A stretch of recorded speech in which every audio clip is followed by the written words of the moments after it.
তুমি জানো ওর মাসের এক্সপেন্স কত? 40 থেকে 50,000 টাকা না শুধু ওর মেকআপের পিছনেই খরচা হয়, আর এছাড়া তো আর কত খরচাই আছে। তোমার কাছে সামান্য রিক্সা ভাড়া নেই, তুমি আবার স্বপ্ন দেখছো আমার বোনকে বিয়ে করার। দেখো, আমি তোমাকে আবারও বলছি, আমার বোনের জীবন থেকে সরে যাও। তোমাদের যদি বিয়ে হয় না, আমার বোনের খরচা চালাতে গিয়ে তুমি ভিখারি হয়ে যাবে, তোমার কাছে আর কিচ্ছু থাকবে না। তার থেকে ভালো এইসব ছাড়ো আর নিজে কিছু করার চেষ্টা করো। স্যার, আপনার গাড়ির চাবি, আর এই আপনার জুয়েলারি। আচ্ছা ঠিক আছে, আর আমার ওয়ালেট? স্যার, গাড়িতেই আছে। আচ্ছা ঠিক আছে, তুমি যাও। কি হচ্ছে এসব? গাড়ির চাবি, জুয়েলারি, এসব কি? বলছি দিদি সব। পায়েল, এটা তোমার জন্য। Thank you. ওয়াও। দিদি, আসলে আমি গাড়ি করেই আসছিলাম, আর এখানে আসতে গিয়ে হঠাৎ আমার গাড়িটা খারাপ হয়ে যায়, আর তারপর আমি আমার গাড়িটা ড্রাইভারকে দিয়ে গ্যারেজে পাঠালাম, আর আমি টোটো করে আসলাম, আর তাড়াহুড়ো করে ওয়ালেটটা গাড়িতেই ফেলে চলে এসেছি। আপনাকে পায়েল যেগুলো বলেছে সেগুলো সব সত্যিই বলেছে।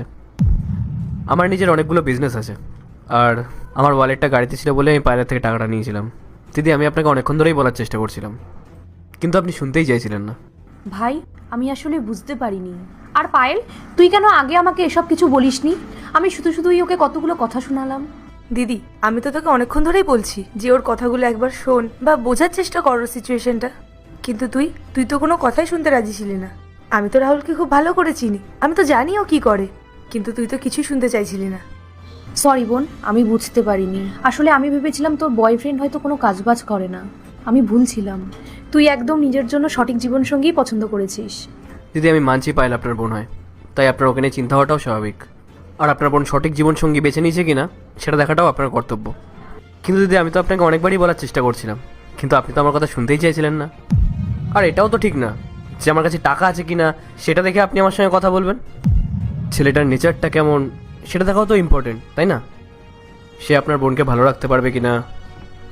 দিদি, টাকা থাকলেই যে মানুষটা সঠিক হবে এটাও কিন্তু ঠিক না।